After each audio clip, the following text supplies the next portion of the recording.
আসসালামু আলাইকুম।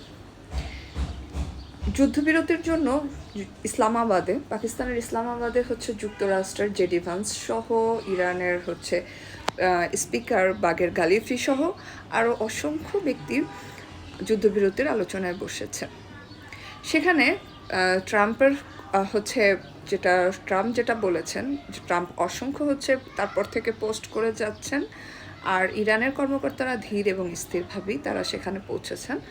তো এখানকার ট্রাম্প যে লাস্ট পোস্ট, সেটাই উনি বলছেন যে পারমাণবিক ইস্যুসটাই হচ্ছে যুক্তরাষ্ট্রের মেইন পার্সপেক্টিভ এই আলোচনায় বসে। এই প্রেক্ষিতে বিশ্বের যত সমর বিশেষজ্ঞ আছেন তারা বলতেছে যে এই যে যুদ্ধবিরতির যে পরিকল্পনা বা এটা মনে হয় ভেস্তেই যাবে, এটা সম্ভাবনা শুধুমাত্র 10%। কারণ ইরানের এখানে যে 10 দফা চুক্তি, সেখানে হচ্ছে হরমুজ তাদের ইরানেরই অংশ থাকবে, তাদের একক নিয়ন্ত্রণাধীন থাকবে। সেকেন্ড হচ্ছে মধ্যপ্রাচ্য থেকে যুক্তরাষ্ট্র তার সমস্ত যে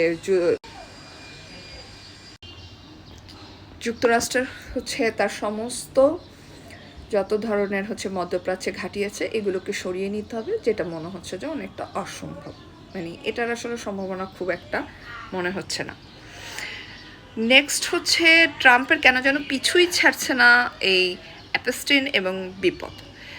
ক্রিয়া ব্যক্তিত্ব থেকে শুরু করে অস্কার জয়ী অভিনেতা, এমনকি দেশের সাধারণ জনগণও ট্রাম্পের বিপরীতে। সাথে তো আছেই ট্রাম্পের বিভিন্ন বন্ধু নামে ন্যাটো দেশের সাথে, যাদের সাথে ট্রাম্পের অ্যালাইনমেন্ট, তারাও ট্রাম্পের উপরে ক্ষিপ্ত।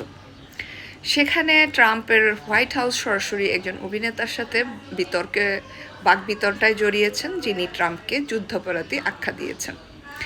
নেক্সট আর একটা ইম্পর্টেন্ট, সেটা হচ্ছে যখন ইরানের আব্বাস আরাকচি এবং প্রধান স্পিকার সহ তারা যাত্রা করছে, তাদের সাথে সহযাত্রা হিসাবে যে মিনাব স্কুলের অসংখ্য ছাত্রছাত্রী মারা গিয়েছিলেন, তাদের প্রতিকৃতি বা তাদের ছবি নিয়ে তারা যাত্রা করেছেন। এখানে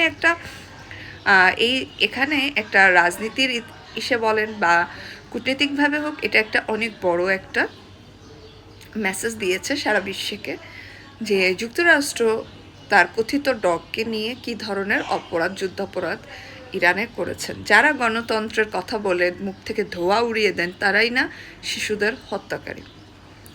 তো ট্রাম্পের ওয়াইফের সাথে অ্যাপস্টিনের ফাইলের কিছু ছবি প্রকাশ পেয়েছে এবং যেটা নিয়ে পুরো বিশ্বই তোলপাড়। এবং ট্রাম্পের ওয়াইফের হচ্ছে একটা ব্রিফিং হোয়াইট হাউস থেকে হয়েছে, সেখানে উনি দাবি করেছেন এটা এআই দ্বারা, এবং যেটা ওনার সাথে অ্যাপস্টিনের পার্টিতে দেখা হয়েছিল এর থেকে বেশি কিছু না।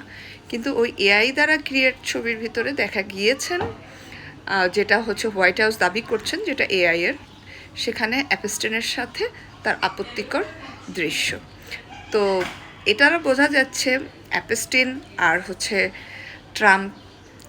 ট্রাম্পের সাথে যে মাখামাখি, এটা এত সহজে যাচ্ছে না। এবং ট্রাম্পের সাথে কেন যেন মনে হচ্ছে এই অ্যাপস্টিনের সাথে ইরান যুদ্ধের একটা গভীর সম্পর্ক আছে। হতে পারে এমন যে এই অ্যাপস্টিন ফাইলের কারণে যে ট্রাম্পের হচ্ছে মনোযোগ সরিয়ে নেওয়া সারা বিশ্ববাসীর বা তার দেশের, যার জন্যই হচ্ছে ইরানকে অ্যাটাক করা, হতে পারে এমন কিছু।